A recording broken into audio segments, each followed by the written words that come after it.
Welcome to our channel. నేను master Durga Prasad.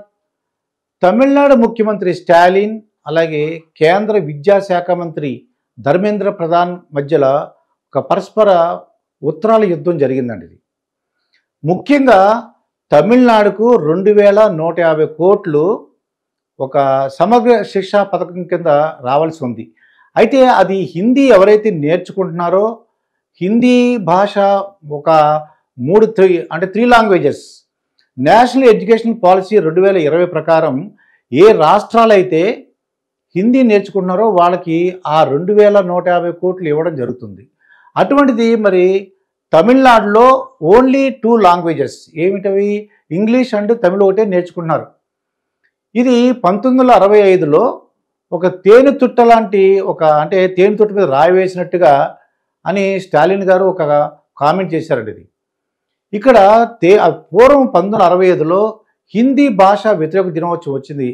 కానీ ఏమిటిది? ఒక మనిషి 4-5 భాషలు నేర్చుకుంటున్న ఈ రోజుల్లో చాలా టెక్నాలజీ వచ్చిన సందర్భంలో చాలా ఈజీగా వాళ్ళు 4-5 భాషలు, రష్యన్ భాష నేర్చుకునే వాళ్ళు ఉన్నారు, ఫ్రెంచ్ భాష నేర్చుకునే వాళ్ళు ఉన్నారు, రకరకాల భాషలు నేర్చుకునే ఈ రోజుల్లో అలాగా మన దేశ యొక్క దాని ఉంటూ కూడా వాడు ఏం చేస్తున్నాడు? స్టాలిన్ ఆయన చేసింది పర్సనల్గా అయితే ఆయన చేసింది తప్పు అనిపిస్తున్నాడు. అది వాళ్ళ కొడుకు అలాగే ఉప ముఖ్యమంత్రి అయినటువంటి ఉదయనిధి కూడా దీన్ని సపోర్ట్ చేస్తున్నారు.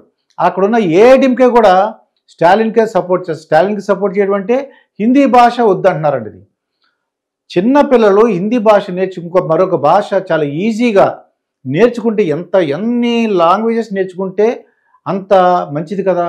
ఎందుకు ఎప్పుడో పూర్వపు ఏదో జరిగింది, అప్పుడు వీళ్ళు ఎక్కువగా రాజకీయం చేస్తున్నారండి. దీన్ని ప్రధానమంత్రి నరేంద్ర మోడీ గారు కూడా ఒక సభలో మాట్లాడుతూ ఇది మీరు మన యొక్క దేశ యొక్క అన్ని రాష్ట్రాలు కూడా హిందీ నేర్చుకోవడంలో తప్పేం లేదు, మీరు కూడా నేర్చుకోండి, దీన్ని రాజకీయం చేయొద్దు అని చెప్పేసి హితబాద్ చేశారు ప్రధాని మోడీ.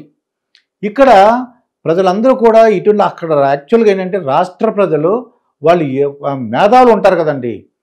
తమిళనాడులో మేధావులు అట్లీస్ట్ వాళ్ళని ఈ యొక్క నేరో మైండెడ్నెస్ పూర్వం అంటే టెక్నాలజీ లేనప్పుడు ఓకే, ఇక్కడ బ్రాడ్ మన మొత్తం ప్రపంచంతో ఒక చిన్న గ్రామంగా మారినప్పుడు మరి ఇలాగా ఆ భాష వద్దు, ఈ భాష వద్దు, హిందీ మా మీద రుద్దద్దు ఇలాగ అనకుండా నేర్చుకోవటం అంటే నేను ఒక టీచర్గా ఒక మాస్టర్గా నేను ఇక్కడ వచ్చినందుకు నాకు తెలుస్తుంది వాళ్ళు ఎన్ని భాషలు నేర్చుకోగలిగితే వాళ్ళు సైన్స్ నేర్చుకుంటారు, సోషల్ నేర్చుకుంటారు, డిఫరెంట్ సబ్జెక్ట్స్ నేర్చుకుంటారు.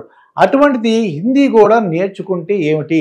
అక్కడ రాజకీయ పార్టీలు తమ యొక్క ప్రాబల్యాన్ని పెంచుకోవడానికి, ఓట్లు సంపాదించుకోవడానికి ఇది 100% ఇది ఓట్లు రాజకీయం తప్ప ఇది ఒక నిజంగా హిందీ మీద వ్యతిరేకం కాదు. అక్కడ ఏంటంటే హిందీలో చదివితే వాళ్ళు హిందీ వాళ్ళు వచ్చేసి ఇక్కడ ఏమైనా పార్టిసిపేట్ చేస్తారేమో, ఒక పార్టీ వారు కానీ అక్కడ లోకల్ పార్టీస్ ఉన్నాయి కాబట్టి వాడు డామినేట్ చేసుకుంటూ ఈ లోకల్ పార్టీస్ అన్ని ఓడిపోయి నేషనల్ పార్టీస్ వస్తాయేమని చెప్పేసి వాళ్ళు రాజకీయ నాయకులు చేసే రాజకీయం తప్ప దీంట్లో ఎటువంటి సందేహం లేదు. ప్రజలందరూ కూడా అన్అఫిషియల్గా నాకు తెలిసిన కొంతమంది ఏంటంటే ఆ పేరెంట్స్ అన్అఫిషియల్గా వాళ్ళ పిల్లలకి హిందీ నేర్పిస్తుంటారండి.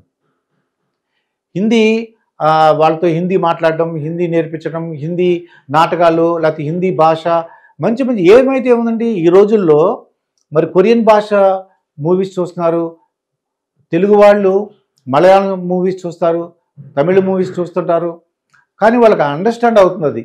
ఏదో కింద మీకు టైటిల్స్ వచ్చినా సరే వాళ్ళకి ఇది కూడా వాళ్ళ ఆ భాష నేర్చుకోవడానికి ట్రై చేస్తుంటారండి. చాలామంది ఇకనే అయినా ఈ తమిళనాడు రాజకీయ నాయకులు ఈ యొక్క హిందీ భాషని ప్రతిసారి దానికి రాజకీయం చేయకుండా ప్రతిదానికి తేనెతుట్టుపై రాయి వేయకండి ఇలాంటి విషయాలు మాట్లాడకుండా రాజకీయం చేయకుండా పిల్లలు అందరూ అంటే తమిళనాడు పిల్లలందరూ కూడా 3 లాంగ్వేజ్ యొక్క ఫార్ములాని వాళ్ళ యొక్క భాషని హిందీ భాషని నేర్చుకోవాలని నా పర్సనల్గా నేను రిక్వెస్ట్ చేస్తున్నాను.